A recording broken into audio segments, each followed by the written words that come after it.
Yes! What's up, everyone? Welcome back to another session of Coffee and Martial Arts. Salud, salud, salud. Cheers. Oh, yes, I needed that. Hold on. Good. So go get your coffee, guys, or your tea, or your drink, or whatever. You feel comfortable. Sit down. Get comfortable because we have an amazing podcast today. Yes, sir. We have a great guest, and now a collaborator. But before we go to the man, let me just say that we are going live through our Facebook page, Master Frank Soto Kinetic Dragon. Please like and share the video. Also like the page. Follow us on Facebook. That really helps. But if you like the video, it helps us a lot. Okay, so share the video, like it. Please click it there. It really helps us. Thank you so much for doing so. It's amazing, and thank you for being here on the show. We're also, I might remind you that we are going live also from the Internacional Hall of Fame of Argentina.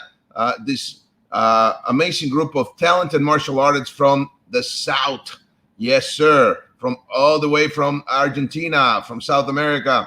There's the cover of the latest issue of July, their magazine, Revista Internacional Hall of Fame of Argentina. And there's our article of the month. Yes, yes. So thank you to Master Juan Martin Alvarez. Gracias for letting us be a part of it. Okay. We're also going live on our YouTube channel, the Kinetic Dragon channel. Please subscribe to the channel. Like the video and click on the little bell so you get notified every time we go live. Okay, so today, yes, sir, we're doing a second part, or it could be said that we're redoing the tribute to the legendary, the late Grandmaster David German, done by my good friend and also a Grandmaster, Kenpo Joe Rebelo, okay? So last time we had some problems with the connection, the Wi-Fi, the internet. Not this time. This time it's going to be amazing. We already tested for half an hour. So sorry about last time, but this thing happens when we're doing a live. Okay, it is what it is. But Mr. Rebelo was nice enough to give us an extra hour of his time, which I truly appreciate. I got to say thank you to Mr. Rebelo and bring the man in. So let's bring in the man of the hour, the very popular Grandmaster Kenpo Joe Rebelo. Hi, everybody. Hello, sir. Can you see me moving? Because I can't see you moving or myself. I can see you perfectly. Okay, I can't see you. You're frozen on my end. I don't know why. Of course, Murphy's Law, right? So we'll hold it here. I'm just checking here, looking. I don't want to leave. I hit chat. What happens? Just give me a moment. My apologies. I see you. We see you. Okay. All right. So when you come up with pictures, you may have to describe it to me, and then I'll elaborate on what it is, because right now you're frozen. Okay. I just see you looking at the monitor. But we're good. Let's rock and roll. It's a podcast, right? Yes, sir. Great. Yes. So no worries. Okay, so let me just bring a comment in. We have International Hall of Fame saying, Salud Maestros from Casa de la Cultura China, from Santa Fe, Argentina. A hug from the heart from Sifu Ernesto Colbrenner. Excellent. Okay. Yeah, definitely looking forward to reading his magazine. Yeah, I'm really excited about it. The Hall of Fame magazine from Argentina. Right. Great. Thank you. Okay, so we were talking last time about the life and the legacy of the legendary Grandmaster David German and his TAI Karate System and all that. So, you bet. Can we elaborate on that, sir? Oh, you bet. And before that, saludos. Salud. Oh, nice. I don't drink coffee. That's fine. No rampant plug. Sun kiss. Anyway, okay. All right, so yeah, let's start at the beginning. So young David German lived in California with his family. And actually, many people don't realize that his real name was actually Alvin David German.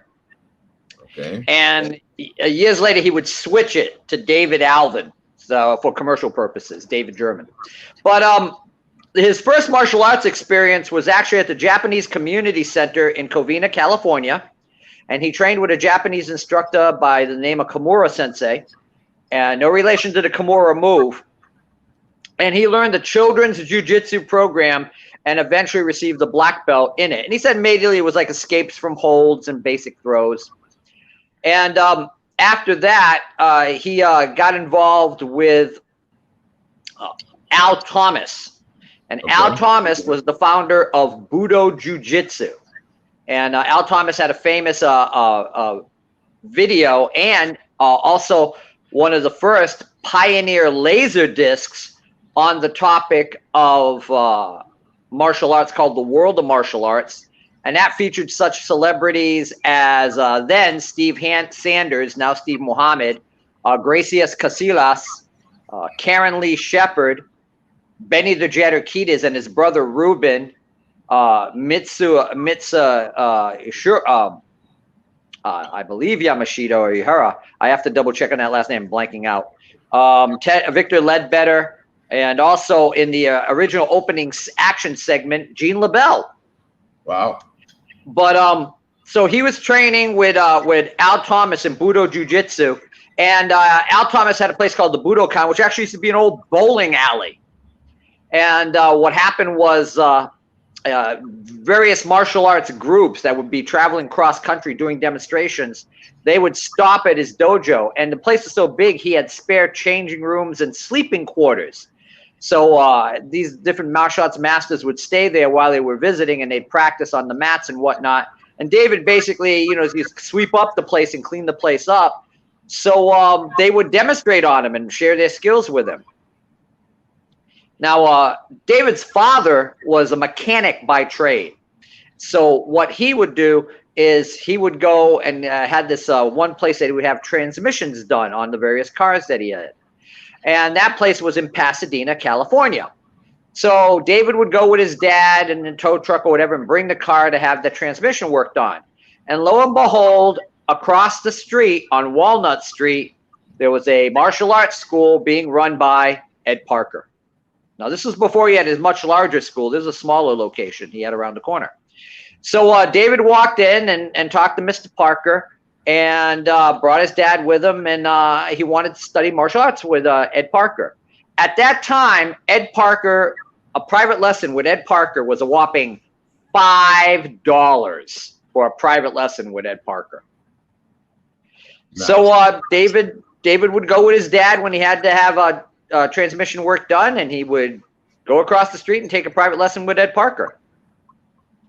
Now, you know, Frank, both men were very inquisitive. So when David took a class with Al Thomas would say, well, what did Ed Parker teach you?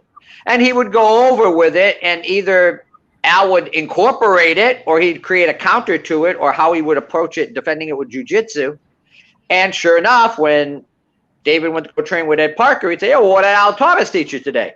Now, again, a lot of people don't realize that Ed Parker was a judo black belt.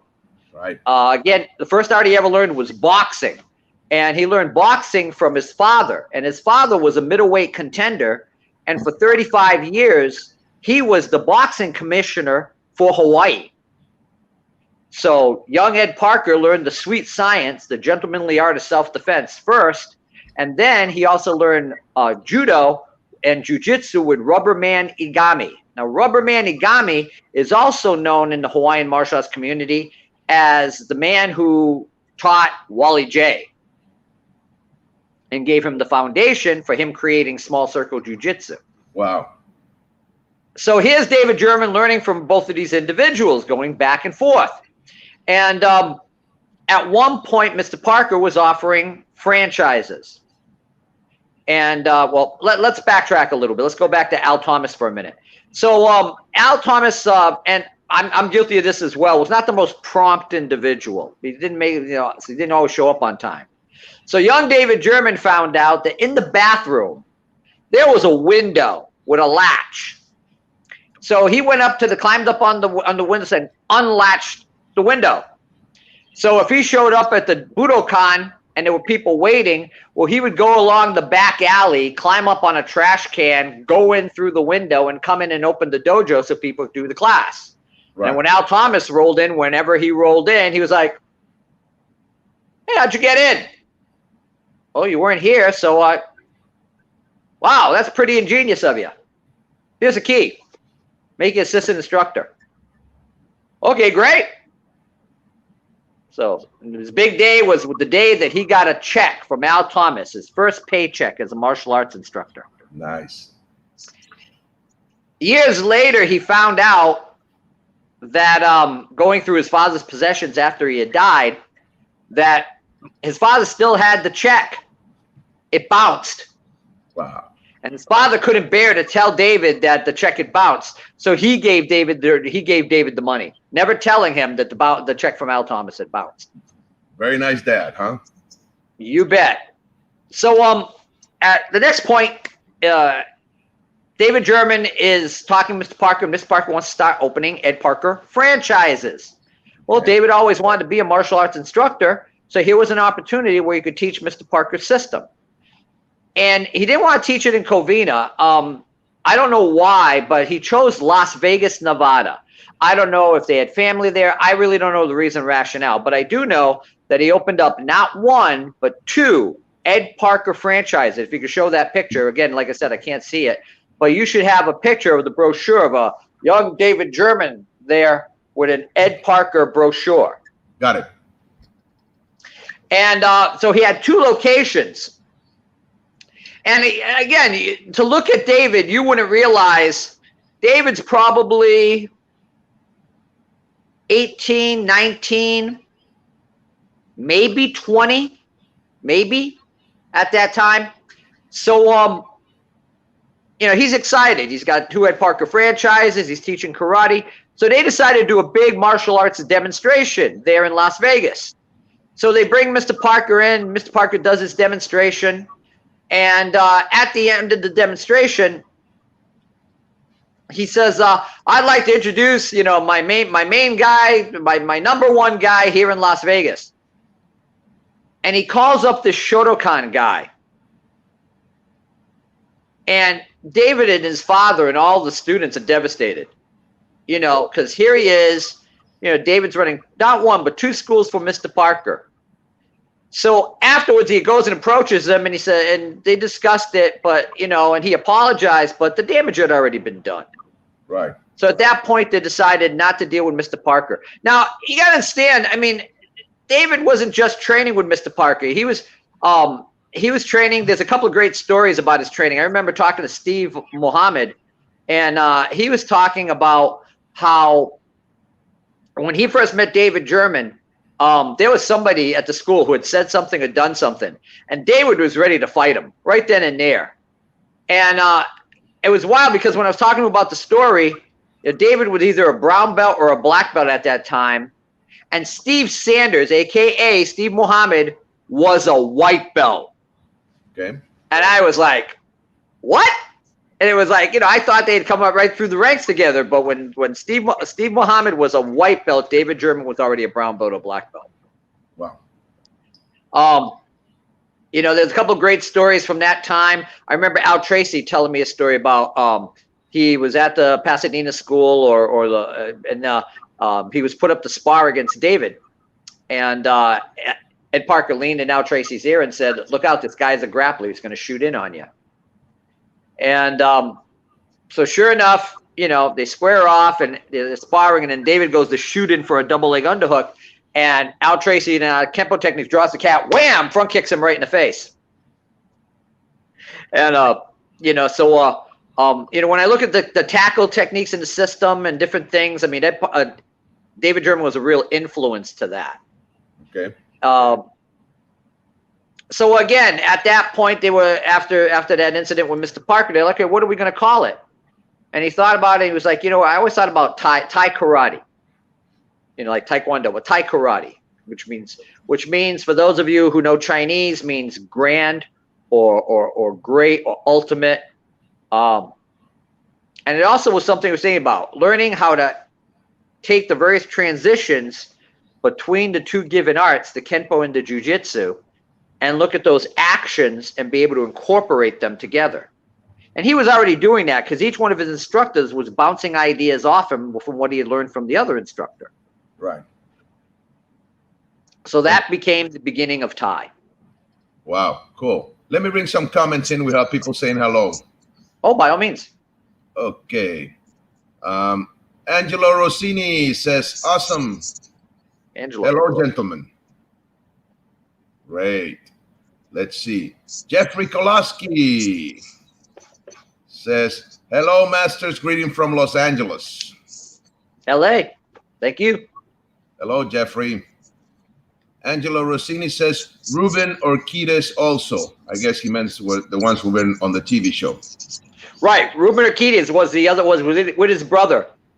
Real quick thing. Right. If you get a chance to, I'm going to have a second interview I did with Benny Orquides from the Action Martial Arts event. Watch the first one that's available on YouTube. There's a second one. It's all about the Al Thomas video. And there's a section where he does walking the body with kicks with his brother Ruben. And they literally designed, I thought it was already a built-in part of the system. Benny put that into the system. Benny designed it on the spot and talking with Al Thomas about Budo Jiu-Jitsu. And it was created there for the video, but later became part of the system. Nice, nice. Okay. Hector P. Lerena says, saludos from Uruguay. Ah, saludos. Grandmaster Hector Lerena, Taekwondo ITF Choson. Cool. Saludos, maestro. Let's see. Yeah. You're going to say something, sir?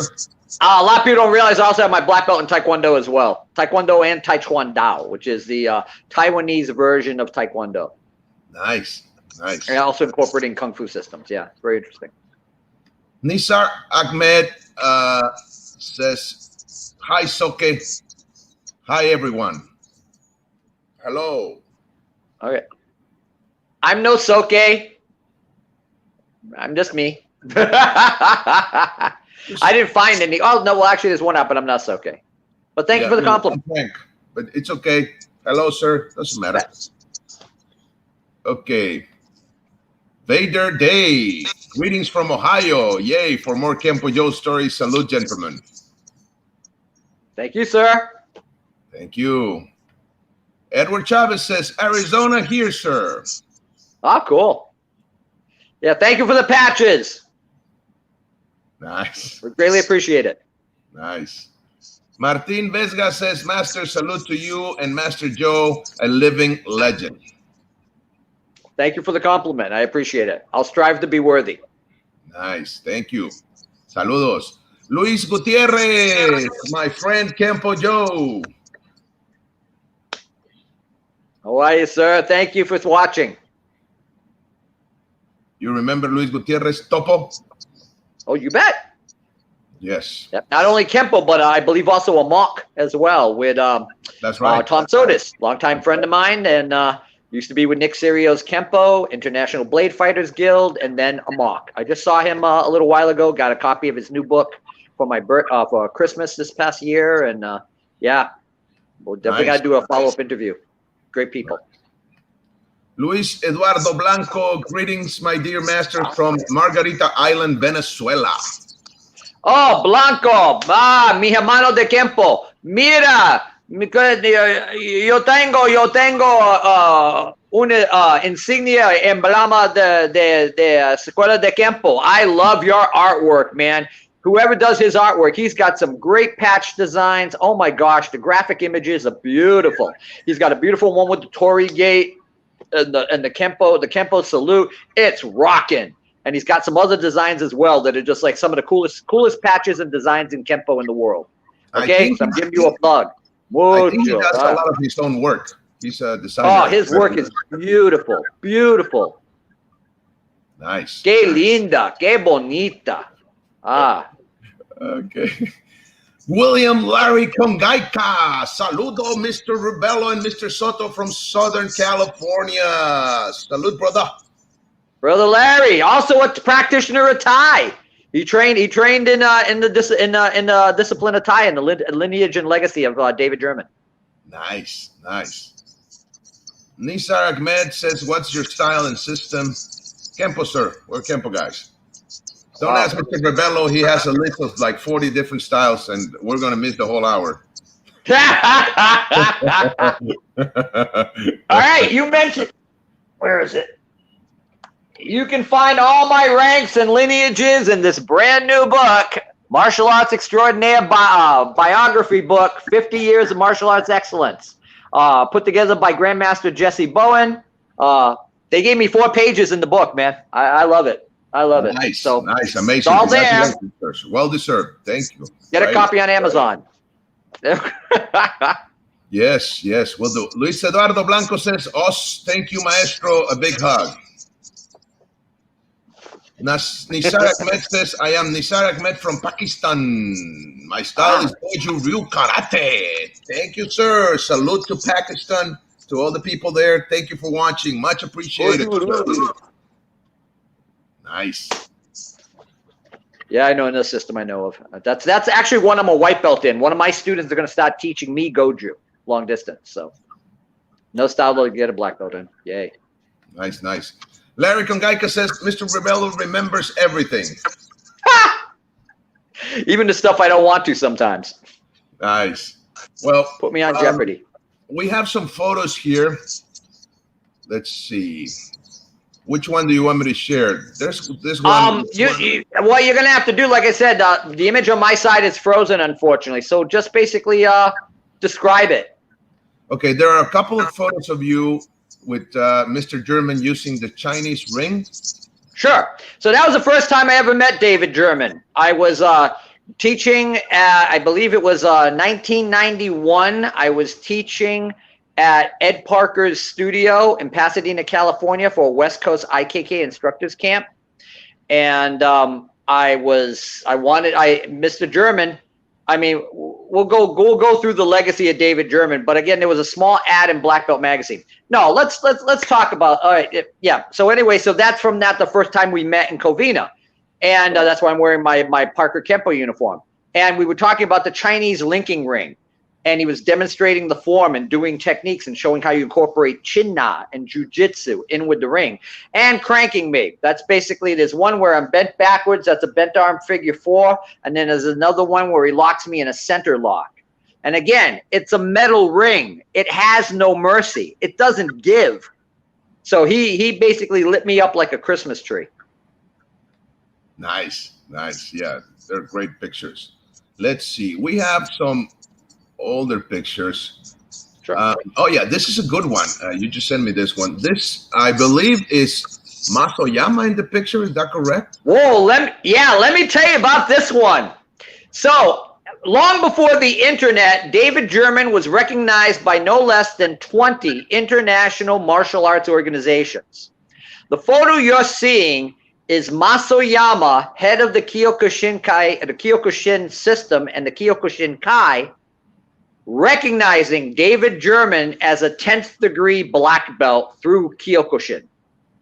Now, the person in the middle is Bob Lemire. Bob Lemire was David German's manager, professional manager, but he was also one of the first Caucasians to ever study Aikido directly with O-sensei Morei Ueshiba. And I have seen photos of both of them together. And Bob Lemire is a big guy. So you can picture this little, gentle, thin, frail O-sensei Morei Ueshiba throwing this guy around the room like a leaf. Wow. Nice. Nice, nice. So I looked at the picture and I saw the look on David German's face and went, "You're sizing him up, aren't you?" He goes, and without a doubt, he goes, "I could take him." That was David German's confidence. He had no fear and always wanted to test himself out. Wow. You know, we were talking about Gene LaBelle earlier. One time they were grappling, and I don't know the circumstances, but they were grappling, and I don't know what happened with David. And David must have said something or done something, and Gene broke his leg. Wow. And David was always willing to put his body on the line to learn, you know. But nice. Nice. Now, the let's see. There's a picture of Mr. German playing black and white. You just sent me playing, I guess, with his Kenpo man or whatever name. Sure. Of That. Yes. Yep. That actually was in. That actually comes from an article on training apparatus and different types of dummies that Black Belt Magazine, I believe they did in 1981, and it's got him working on the Kenpo man. I love the black satin baseball jacket, you know? Yeah. That's what was in fashion at the time. And that was from his school, I believe, in Chino, California, when he had a studio there. Okay. Yeah. We have two Kenpo mans here. And I sent, there's a couple other pictures with David with the Kenpo man, another one of his apparatuses as well that we can talk about.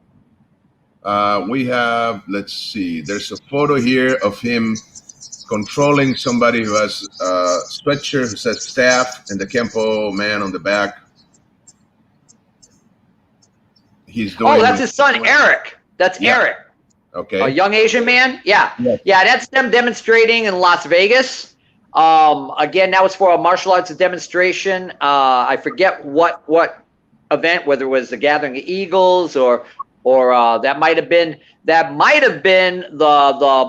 not the martial arts super show, but there was an event that Ed Parker ran with Jeff Speakman and a couple other individuals. That was the event where Zane Frazier jumped over the table to beat on Frank Dukes. I think it might have been from that event. I'm not sure, but yeah, that was that's him demonstrating again. Demonstrating, he'll put. It's great because jiu-jitsu, put you in a hold and they'll take you down, lock you. Well, Mr. German also had ways where he'd start you on the lock and then stop you halfway through to give you even more excruciating pain. That's what he's doing to Eric. He's got him in the lock and then he slides the other hand to stop him in mid-throw or mid-lock. Yeah, got it. Nice. Okay, so we have, let me see. There's a picture of you on a podium on the Tropicana, and you see Mr. Tatum in the back. And John McSweeney. And yes. Now you're gonna notice. I want you to notice the look on Larry Tatum's face. Yep. And it's kind of like kind of, what are you doing here? And I'm obviously not dressed up, so let's explain about that. That's at the first gathering of Eagles, and that's at the big presentation they had that evening. And I was sitting at a table with Bill Packer, and I'm looking for David German. Where's Mr. German? He's got a big, beautiful Hawaiian shirt on, red and white, beautiful. And he's with Eric, his son, and he's with his wife Ming at the time. And I'm like, where is he? And they call his name up to receive his award, and he's nowhere to be seen. And I'm like, okay, I'll go up and get it for him because he's not around, and I don't know where he is. So I go up on stage. Now, Larry Tatum knows of me. I'm trying to remember. I don't think we had actually physically. I think this is the first time we had actually ever even met each other. Yeah, I remember. And yeah, it was 1999. I was there. So I go up to receive the award, and I'm like, what am I going to say? And I said, unfortunately, Mr. German can't be here right now, but I'm just accepting the award for him. And I said, if there's any one thing, I'm very blessed. I'm very blessed for my association with Mr. German, and of course, Mr. Parker. And I said, if you remember any one thing, I said, when you look at your instructors, Mr. Parker's middle name was Kealoha, and it means beloved. And I said, always take a moment to remember your beloved instructors who took their life to teach the art that they love, their beloved art. And remember, each one of your instructors are beloved to you. Nice. And so I took but look at the look on Mr. Tatum's face, and I never got a chance to ask him what he was thinking when he saw me come up, because here I am in this gray sweater and my Avery Shriver perm, and I look like a cross between someone from a glam band and Mario, but it was 1999. Hey, but yeah, that's where that picture got. And John McSweeney, I actually interviewed him later, talking about his life and career, and also his association with Count Dante. Because both he and Count Dante were both training with Ed Parker in California at the same time, taking afternoon classes. Wow. Yeah. John Key and A.K. Count Dante. I didn't remember Mr. McSweeney being there, because I remember the gathering. I remember that moment, actually. Yeah, there's a great photo of a huge group shot. because Mr. German showed up, you know, after they did the awards ceremony. I said, "What happened?" My wife wanted to go out gambling. I'm like, "Are you serious?" I'm like, "Yeah." His wife Ming, we used to call her Ming the Merciless. So she was like, "Well, I don't want to go. Let's go gamble." So here's your husband being inducted at this huge prestigious event, and you don't give a flying whatever, and you just want to go out and gamble. And that's just the way she was. It was just sad. But but then again, there's a famous group photo of all of them together up on the podium. Right. And yeah, that's a great shot. I don't know if I sent that to you, but that's a great one. No, I don't have it, but I remember that event. That was an amazing event for sure. Amazing, amazing event. You know, the chance of a lifetime. You know, I didn't realize at the time I was, you know, at an event that was so important in the Kenpo history. Oh, you bet. Yeah, I was first degree black belt. So we were there to support our instructor, Mr. Tatum, right. And didn't realize the magnitude of that event because, well, back then the internet was, I mean, we didn't have the info that we have today, and we didn't know. No. AOL still existed. I had my own message board on the martial arts channel on AOL. Kenpo Joe's Deadly Blows, and we would talk about the most gruesome, you know, violent things we could talk about Kenpo, because it's Kenpo. How to rip, gouge, maim, and mutilate for fun and profit. You know. Nice. Okay, we had one whole thread on, you know, what was like to get kicked in the groin. What was your most memorable groin shot experience? You know, like receiving and giving. But anyway, I know we're going off topic a little bit, but please, whatever the photos you have and whatnot, or we can just get right back to the story about Mr. German. Yeah, let's. We can do that. Let me just. We have some comments here. Manadasak Mayam says, "Ouch! Greetings from Professor Manadasak Mayam. I hope I said that right. Harlem Karate Institute teacher, Great Grandmaster Ernest Hyman II." Ernest Hyman.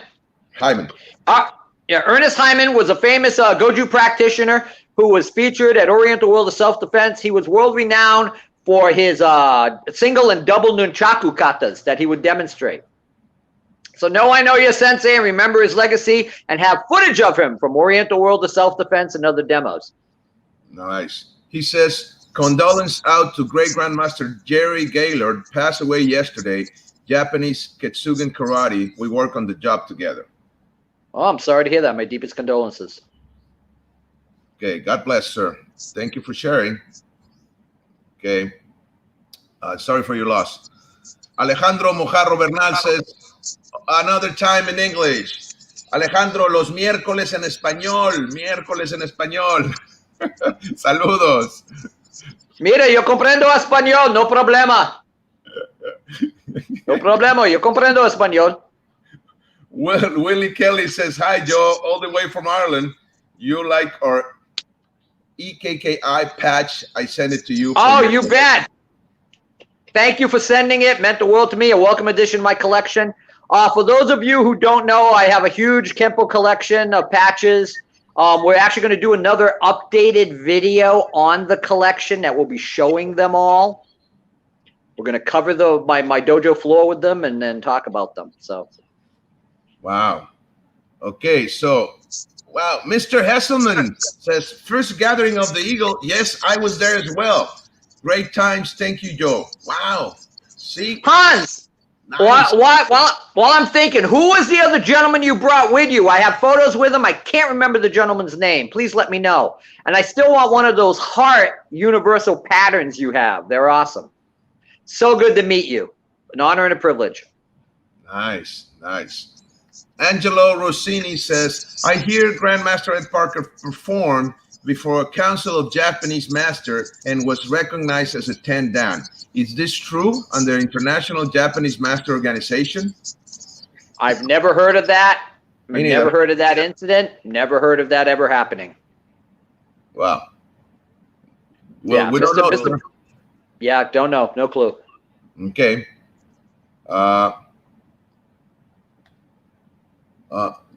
Manadasak Mayam says, us, sir.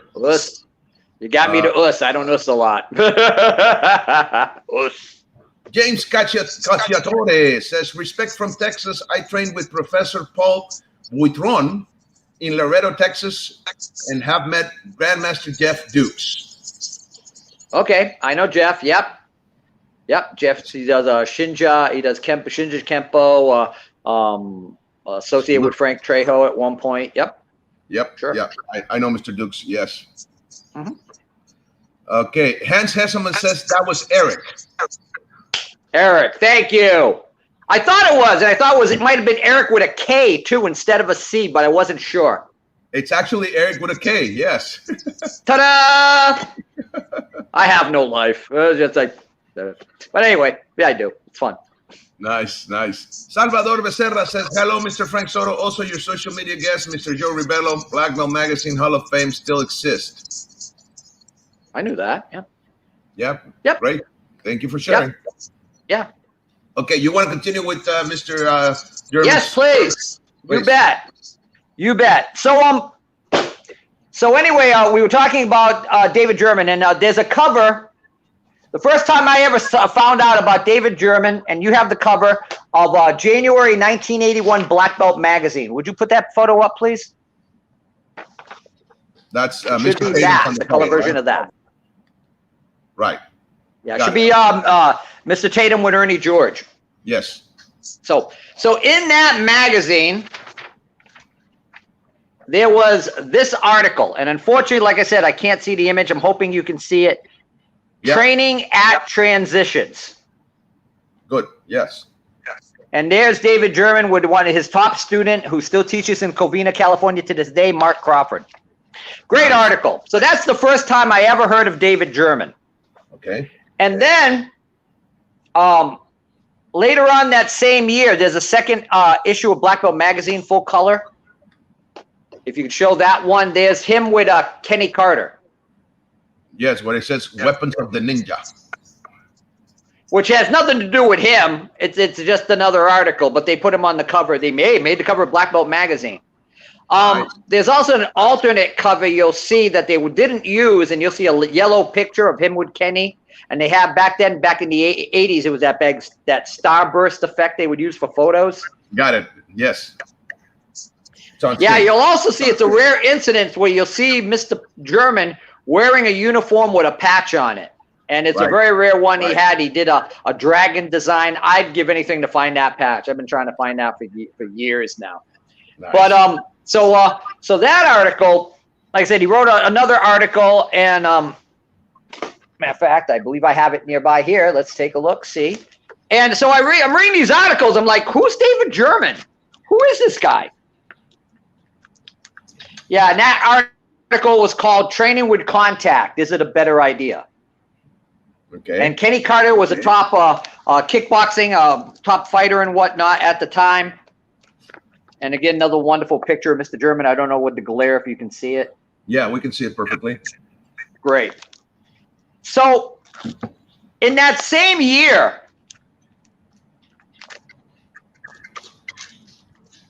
Black Belt Magazine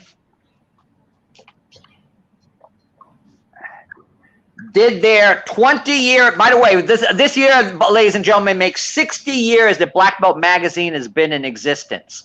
They were created the year I was born. So I turned 60 in October.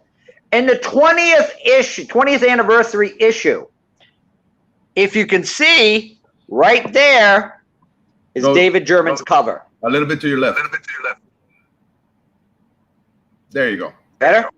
Right there is David German's cover. Right. So David German was a select few who got featured not once, but twice in Black Belt Magazine in the same year. Wow. Now, at the time, so let's talk about David German in Las Vegas. So David German decides to expand upon, and what was he going to call his studios? So an image that was always very intriguing to him, he had met up through gentleman Brian Adams, another gentleman Parker Linnekin. He met with Grandmaster Wei Fong Du, also known as Du Wei, and started learning the Bok Fu Pai, or the White Tiger family Kung Fu system. Now, White Tiger in many ways is very similar to White Eyebrow, There were also other subsystems like the white eyebrow and the white hair systems that he was learning from Dewey. And so he decided to call his studios the White Tiger Studios. Okay. And he had 2 locations in Las Vegas. And one day, out of the blue, in through the door walks Wayne Newton. And Wayne Newton, of course, the popular singer who many people, older folks, know from classic songs such as Dunka Shane, and then also his long-standing career as a Las Vegas entertainer, also his career in various films such as Ford Fairlane. He's played a villain a couple of times in movies. But anyway, so Wayne walks in. He sits down with David German, and he says, Mr. German, allow me to introduce myself. My name's Wayne Newton. And, you know, very humble, very polite. It reminds me of how Elvis Presley first met Ed Parker. And he says, you know, I have a story I want to talk to you about. And he was on the Tonight Show. And that night, McLean Stevenson, who many of you know as Colonel Henry Blake on the TV series MASH. Well, at the time in his early career, McLean Stevenson was a stand-up comedian. So he's on the show, and he brought up Wayne Newton. And he questioned him being a mama's boy, and he questioned his masculinity because of his high-pitched voice when he sang and whatnot. And Wayne was a young man, and he really took that to heart. It really bothered him. It really affected him. It really angered him. Okay. But Wayne was a good boy and loved his mom and his family and whatnot. And he didn't know how to fight. So he told Mr. German the story and how upset he was, and he said, "Make me the meanest son of a bitch in the valley." Well, David took him at his word and started to train Wayne, just like any other student. So he had the box, he had to do Kenpo, he had to stand up, grapple, he had to throw, had to take down. He choked out people, and he was choked out, just like everybody else. He wanted to be treated like everybody else. He wanted to be the toughest SOB in the valley, and he made sure he made him that way. And eventually, Wayne got his black belt in Thai. Wow. Wayne was so taken with David German and his system, he said, you know, we got to let other people know about this. You know, we got to, you know, I do a lot of work with you. Why don't we put you on TV? Let's make a TV show. Wow. So, bankrolled by Wayne Newton, so began The Art of Karate with David German. And it played on cable television. It played on TV in local Las Vegas network system. Nice. And now, let's finish this story with Wayne Newton. Yes, please. Wayne's invited to be on the Tonight Show again. And guess who the comedy guest is? McLean Stevenson. Nah. And Wayne Newton walks up to McLean Stevenson and says, if I hear one joke about me or my mother, I'm going to break your legs. And he gets right in his face. Simply stated, Wayne Newton wets himself. He literally pees his pants because he's so afraid of what Wayne's going to do to him. But for Wayne, that was like the moment. It made it all worthwhile.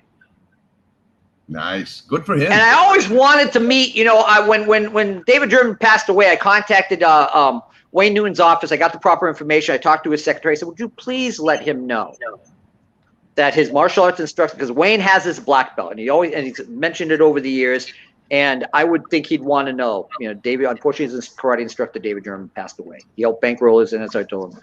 I don't know if Wayne ever got the message. I'm presuming he did. I've always wanted to talk to him about his life and training with David German. I'm hoping one day to be able to. One can only hope. But yeah, so that's one of his most famous students. He taught everybody from celebrities to Vegas showgirls. There's a funny story. One day, I'm at his studio in Covina, and this beautiful Asian woman walks in, and she goes, and she's a short girl, and she says, "Is David here?" And I said, "Yeah, he's in the back. He should be out any minute." Now we're in a lounge, okay? And there's the open door that goes into his office, and he has to go through the open door into the lounge to go into his office. So this girl climbs up on a chair, and she gets into basically like pounce position. And I'm going, am I going to have to kick this chick in the head? I'm like, what's going to go on? So he walks out the door, and she goes, David! And turns around. She literally jumps in the air and wraps herself around David. And I'm like, well, that doesn't happen to people in karate schools every day. Well, come to find out that she was one of the top Polynesian dancers for the Las Vegas Polynesian hula and fire knife shows. Wow. And she was one of his black belts, and she had not seen him for years. And she just happened to be in California and happened to be in the area and saw his sign and went to see him. And I said, man, I don't know, my students jump up in the air and I'm like, wow, that was pretty wild. But let's talk about what we're here. David German, TAI. What is TAI? Yes, please. So TAI, Transition Action Incorporated. For those people doing Kenpo listening to me, let's take a technique. Let's take a technique that's integral to TAI and integral to Miss Parker's system. If you do David German, if you do Ed Parker's system, you know this technique as cross of destruction. Right. We have it in one of the keystones of our system. If you do the Tracy system of Kenpo, you know it as the bridge. And again, rear two-hand choke, grabbing, pulling through, crossing the arms, front kick or throw. And David German addressed this. And when he did the technique, he was always like, I don't like this. Right. I don't feel I have a lot of power here. But when he learned with Al Thomas and Budo Jiu-Jitsu, and he also learned Aikido, he also learned Judo, he also learned Aikido Jiu-Jitsu. So he would look at that transition. Where am I? And he would say, hey, I'm in Gayashi. I've got a wrist lock here. I can throw the guy from this point. Hey, where's my other arm? It's straight. Hey, I can go into arm bar, and I can transition into crossing talon. And he would look at all the variations you could do off that. Hey, I could go from here, and I could come under the bridge. I could break his arm in an arm bar like we do in what other Kenpo technique, and I'm not going to name it. You do Kenpo. You tell me where I'm breaking his arm, and it's palm up, we'll break the limb there. So he would go through this, and after he let – say again? Captured leaves. Thank you. And there's more than one version of captured leaves, by the way. Sure. And again, we go back to Kenpo. What do you do when someone grabs you? You pin or re-grab. There's a pin version, there's a re-grab version, just like in crossing talon. There's a pin version, there's a re-grab version. Yes, sir. Re-grab version we learn in short two. The pin version we learn is the base technique. So this is what we look at. And so he would look at all the different variations. And when he started working with the Tracys, he looked at how they would use an alphabet. Okay, this is headlock A, B, C, D, E. And he would take that idea and that foundation, and he would apply different elements of jiu-jitsu. Then from the stand-up jiu-jitsu, he would then throw a person, take a judo or jiu-jitsu throw, take the person to the ground. Then he would follow them to the ground. Now, for the ground techniques, he used the jiu-jitsu term niwaza, which is ground fighting. David German created 4 videos for Panther Productions. And got him right here. He also, yep. So there's the Kenpo Jiu-Jitsu connection. That's what I call my version of TAI. TAI Kenpo Jiu-Jitsu, in honor of that video, in honor of David German's blending of Kenpo and Jiu-Jitsu, who, in my opinion, does the smoothest version of Kenpo into Jiu-Jitsu I've ever seen, period. I've watched other people do it, and God bless them on what they do, but no one did it like David German. No one. Nice, nice. So to make a TAI technique, maybe you start with a Kenpo technique.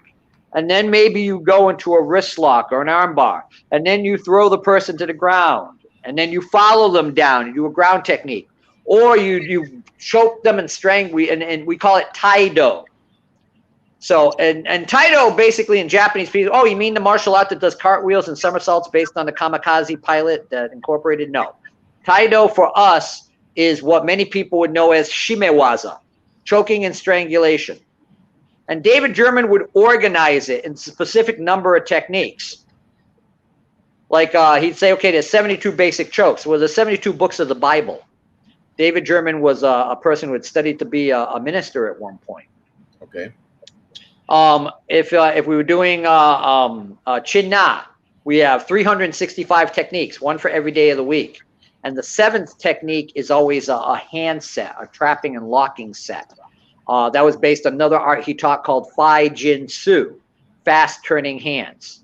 Okay. And the original concept was, okay, we always teach, guy throws a punch, I block it, and I do whatever. Well, what happens if I throw the punch and he blocks? Now what? Well, I check and trap and, do whatever. That was Fai Jin Su, 9 fundamental techniques that you built your foundation upon from there. So you had the Kenpo, which he formulated a set called Chunfa, which was 500 moves in length. And it was either taught as a master form or, here's an idea for Kenpo practitioners. Picture doing short form 1. Then immediately following it with long 1. Then immediately following it with short 2. Then immediately following with long 2 and short 3 and long 3 and 4. And that was, for him, Chunfa. And he would make short forms of 7 or more techniques for each given rank that you would practice and work on. And then you would learn them as individual forms or sets, or you could place them together to make Chunfa, the master form. So it was really interesting working with him and watching, and then the weapon sets. He had a 7-step formula to weapons. And it's funny because one time we were talking and he says, you know what? You claim to teach 65 weapons. How do you do that? I said, excuse me. In Inside Kung Fu Magazine, in an article, you claim to teach 90. I do? Yeah. Oh, interesting. But when I started learning the formula on how weapons worked and how to interrelate weaponry, like you saw with the rings, learning things like 3-section staff Chin Na. It's bad enough when you're swinging and flailing, and now you're trapping him and locking him and choking him and taking him down to the ground and pinning him with a 3-section staff. Wow. And a series of vices that are crushing your joints and extremities as he traps you and locks you. Fascinating. Fascinating. His Thunder Whip work, where he would use chains and use them like whip chains, and he had I forget how many patterns off the top of my head. Everything had a specific number. And he was the technical advisor for Lou Casamasa's Red Dragon Karate. And I was watching Chris Casamasa recently go over the double whip chain form, and I said, "Oh, you learned that from David German, right?" He goes, "Yeah, you bet." And matter of fact, one day Mr. German was like, "Hey, ever meet Lou Casamasa?" I was like, "No, want to?" "Sure." I said, "We're right by his place. Why don't we go visit him?" I'm like, "Okay." Used to have a little pro shop on the side of the studio, so I got to meet him, and he had some vintage issues of Black Belt magazine I bought, and he had a big sweeper 2-section staff, and his Red Dragon newsletter, which listed an article on David German and listed him as their official technical advisor for Red Dragon Karate. Wow. Wow. But nice. Now, you have a photo there of David German in a T-shirt and a baseball cap standing next to Lee Epperson. Unfortunately, I don't know the other person who's there. Someone told me his name, and I'm blanking out on it. I think Michael Lambert or Lee himself told me who the other person is. Can you show that photo? Is that Rick Fowler? Rick Fowler, yeah. Rick Fowler is there as well, next to Lee on the other side. So that T-shirt's got a real interesting phrase. And it's David German's Thai Kenpo. You send them, forced yoga. You send them, we bend them. Right. And if you ever get a chance to watch, David German put together 4 videos for Panther Productions. And I believe you have the covers for them there. Yes, sir. And the first one he did was the Kenpo Jiu-Jitsu Connection. Right. Which included an interview with him, which, by the way, that I believe all of that interview is on YouTube. If you get a chance to check that out with him and Joe Jennings. That's a fascinating interview. The second one is the Deadly Art of Chin Na. Matter of fact, I believe you have the images. Deadly Chinese Self-Defense Art of Chin Na. Yep. And then the other two are, again, the ground fighting combat techniques and choking and strangulation. Nice. And if you're a grappler, you'll get something out of these. If you're a Kenpo person, you'll get something out of these. If you want to combine them and see different ways to combine the movements, you'll get something out of these. The only thing that Mr. German doesn't do is he doesn't specifically say, okay, this is Dragon's Assault A, B, C. He doesn't do that. That's for you to go to studios and work with the instructor and get the listing. I'm going to be doing some videos on that to kind of give people the rest of the story on how the order works. Another one he did was for Budo International magazine. He did this with another one of his famous students, Dr. Christian Harfouche, who he recognized as a 10th degree black belt in Christian Zone System Shorite Taijutsu. And that's available through Budo International magazine. And it's still available to this day. Panzer Productions, unfortunately, well, Century bought Panzer Productions and no longer releases the Panzer Productions series. But, you know, there are certain individuals, like through eBay, you can get them through, or you can contact me or whatnot. I'm hoping to get the okay from Century to put them on YouTube for free. Here's another one, David. I'm sorry. You were saying, Frank? I said that would be amazing. Yeah, I think it'd be great. Here's another one, David German. I actually produced this particular DVD. You can get this through me. And it's David German going over the Kenpo Man. I believe I sent you a couple of pictures of him working with the Kenpo Man. There's one with him hammering and fighting two of them at the same time. And then there's another one of just him standing and he's holding something in his arms. And I wanted to talk about that. I don't have them right here with me. Let me look for them. But you can talk about it. Yeah, so anyway, so the Kenpo Man is one of Mr. German's 65 patented devices. So he created 65 different apparatus directly for the martial arts. And the Kenpo Man was really interesting. He got the idea, his dad was an auto mechanic, and one day they had an old crankshaft, a drive shaft of a car, and of course it spins and whatnot. It's an axle, you know. So he had to go throw it out at the junkyard, and he took it. And as he was leaving, wherever they lived in a rural area, somebody had taken a baseball bat to their external on the street mailbox. And he's like, oh, man, you know, they broke it again. And he's looking at the mailbox. He's looking at the drive shaft, the axle, the rotating 360 axle that he's got. And he gets an idea. And he was a very ingenious individual. He says, hey, what if I take this drive shaft, stick the darn thing in the ground, attach the mailbox to it, so when I need to get the mail, all I do is spin the crankshaft. I get the mail, I can spin it back out so the mailman could put the mail away. That way, if somebody hits the darn thing, it'll just spin. It won't break. Nice. So one day he takes the crank, gets the mail, and then he goes, bang, and hits it, spins around. He blocks it with the other hand. He hits it with his hand. He goes, hey! I'll put an arm on the thing, make it like a jong, a wooden man dummy, and now I've got a practice dummy where the arm spins and comes back and attacks me. Well, learning Kenpo, obviously we're in the scoop and buckle and check the legs. But he goes, it doesn't have legs. So what he decides to do, he makes a cross piece and two legs that move off on angles. Right. So one to the front, one to the rear, and a space in between the legs. So now I can check the leg like I do in Kenpo, the almighty Kenpo check, as he would call it. And now I can check the leg, I can scoop, I can buckle, I can lock, I can check, I can work the inside of the leg, outside, the front, the rear. I can move around the body and hit with it. And that was the Kenpo Man. And then later on, he added a second arm, and he created, it's called the Kenpo Warrior. And I have a photo where, and again, the kicker is these suckers spin. So the harder you hit this thing, the faster it comes around to attack you again. You want to talk to you, how quick can you delay sword into sword of destruction?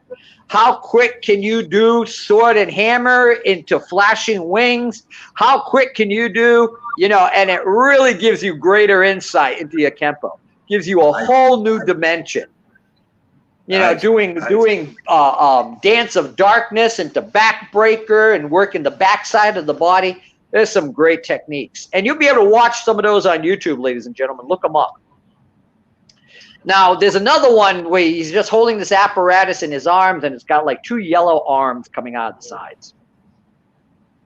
And that was an apparatus called Buzz, and I can't get to it right now, but it's a vertical foam padded vertical with a horizontal crossbar with 2 yellow arms. Well, this was about, you know how you have the double end bags? Right. You strap it at the top and bottom and you work that bag? Yes. Well, he looked at the Kenpo man and said, what if I combine the Kenpo man with a double end bag?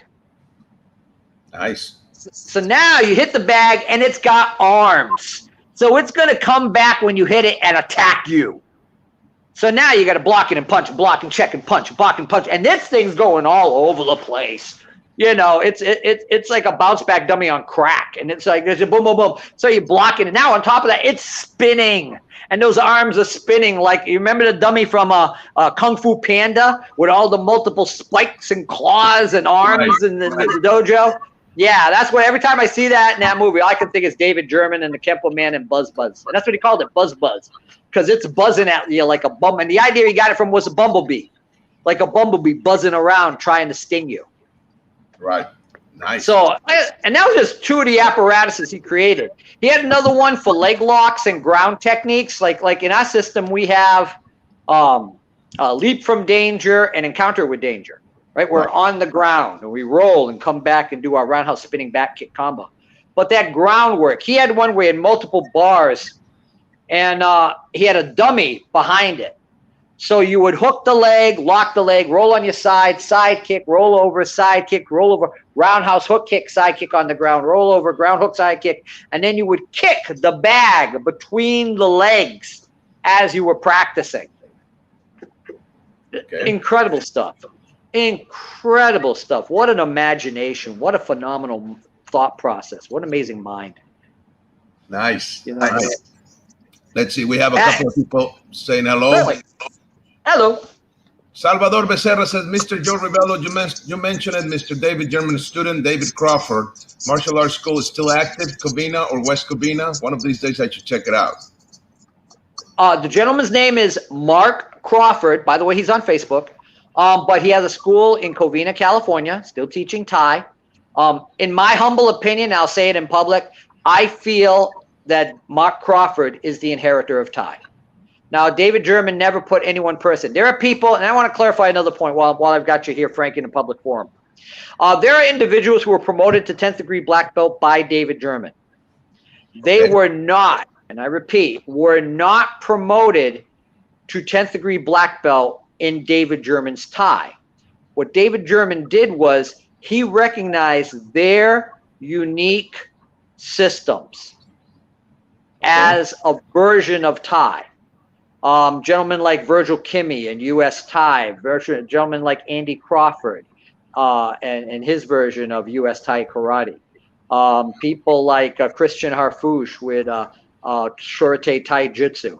He recognized them. You know, no one was ever recognized as a 10th degree black belt in David German as an official inheritor. Other people ranked high degrees like Ralph Anderson, Mark Crawford, and that did the core system of Thai. You know, the other people were recognized on what they did and their own unique innovations, variations, and creative thought process of their own martial arts. Nice. I just want to clear that out for the public. Okay. So but yeah, it's fascinating individual. Please. Okay, let me bring a couple more comments. We're out of time. Angela Rossini says, please have Grandmaster June Castro on to talk about her father, Grandmaster Ralph Castro, please. Well, we'll try to do that. Thank you. We'll consider that. Thank you, sir. I have no contact with the Castro family, but we'll see. Roberto Almagro, saludos, maestros. Great show. Greetings from Ecuador. Salud. Awesome. Monada Sakmayam says, questions. Were you ever affiliated or worked with back in the days, years 60s to 80s, with Grandmaster Aaron Banks, Grandmaster Frank Ruiz, Master Manny Marcus, who was Peter Urban's top students? I was wondering if you did demos with them. Asking Professor Mayhem from Harlem Karate Institute. Us. Yeah, sadly never got to meet. Oh, no, I did meet Aaron Banks once. I was very familiar with his work, of course, through the Oriental World of Self-Defense, his numerous New York-based magazines that were articles done on him, and of course his own magazine, World Karate. Again, Frank Ruiz, founder of Nisei Goju. Never had the pleasure of meeting him. Got to meet one of his top students, Wilfredo Rodan, on a couple of occasions. Actually, one of my present students has worked in Nisei Goju. Also worked with Wilfredo Rodan. Give a plug out to David Del Val out of Camden, New Jersey, rather. He's training with me in Filipino martial arts and Okinawan weaponry, and this great guy. But yeah, never had the pleasure of working with either one of those gentlemen, any three of the gentlemen, sadly. Okay, thank you, sir. Let's see. Mastermind says, "Salud, my fellow Kenpoists. I've enjoyed this podcast talks." Thank you, sir. Okay, so we are out of time. We've been at it for 1 hour and 6 minutes. But before we go, I'm going to give give you the mic, so to speak, so you can close it up, please, sir. We still have like 3-4 minutes or so. Sure. All right, for those of you interested about finding out more about David German, check out the June 1984 issue of Inside Kung Fu magazine with Jeff Amata doing balisons on the cover. There's a wonderful article called "The White Tiger Steps Hard," and talking about the triumph of the Kung Fu heretic. By the way, in this article, he was dubbed the name the Eclectic Heretic. He hated that name, but it described him so perfectly. Also, you can check the earlier issues we were talking about. Check out David German being an honorable mention in the Inside Kung Fu 1983 Hall of Fame. Nice. Ed Parker won Kenpo Instructor of the Year. David German received an honorable mention. And Budo International Magazine with David German and Christian Harfouche on the cover. Nice. We're done. And like I said, I showed you the other stuff. Please check it out. I hope I was of some service to all of you. Thank you very much for your time. And now I can see you. Now the screen suddenly changed. An hour later, it just switched to your image, and then bip, now I can see you perfectly. That's too funny. But anyway, hi, everybody. Thank you very much for your time. You want to get in touch with me? I am Kenpo Joe. Google me, baby. I'm all over the internet. Bing me later. Again, check me out on Facebook and Joe Rebelo. Check me out on Instagram as Kenpo Joe _Rebelo. I'm also available on Twitter as well. Look me up there. And simply stated, I hope I was of some service. And I hope I was in some small way able to honor my instructor, David German, and the art of Thai. Well, thank you very much, sir. This was amazing. Okay, we have a couple more comments before we go. Maestro Nelson Pinto says, "Hello, Grandmaster Rebelo, my Portuguese brother, and Grandmaster Soto." Thank you. Just a master, sir. Pois, meu irmão do português. Bom tarde, como está? Just a maestro. And that's one of the things, for us, master means maestro, which means teacher. That's why we use the name a lot down on this part of the world. So, hey, if the shoe fits, I wear it. Raúl Roque Montenegro, excelente. Salud from Cuba. Wow. Nice. Saludos. Take care there. Okay. So, thank you very much, sir. This was truly amazing. We got to show a lot of the photos, and I even got this one from the internet. Yes. Oh, and, nice. Yeah, let me share some of here. It's in with Angelo. Yeah, I believe that was at the Gathering of Eagles. Nice. Either that or the Ed Parker Memorial event in '99. Okay. That's him with his. Yeah, he was doing a thing with his tiger. At one point, he owned a tiger, but he was doing a demonstration, and the thing clawed at me at 16. One day, he's sitting there like this. I see this video. I say, the tiger wanted to play to the tune of 16 stitches. That's David German doing. Him and Al Tracy. Everybody back in the day would get a brick breaking photo done. Yeah. There's him and I at the World Martial Arts Federation event in Boston, Massachusetts.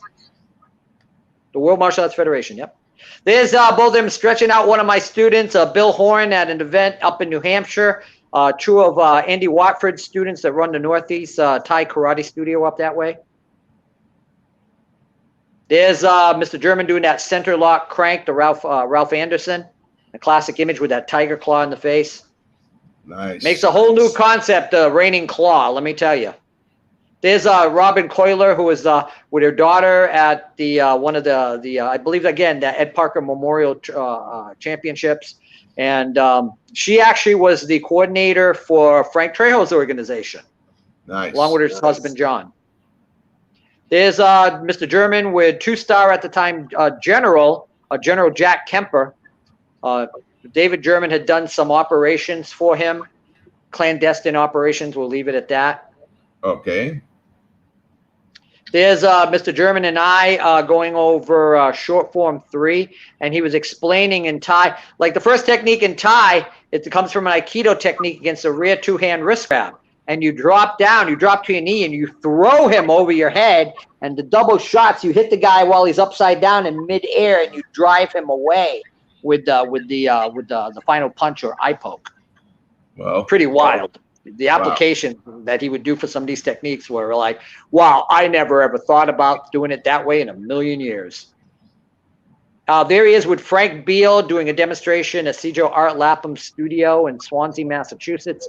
He's doing a technique with we call it the Faiguan, the flying stick on nunchaku. Yeah, he got some great techniques with that.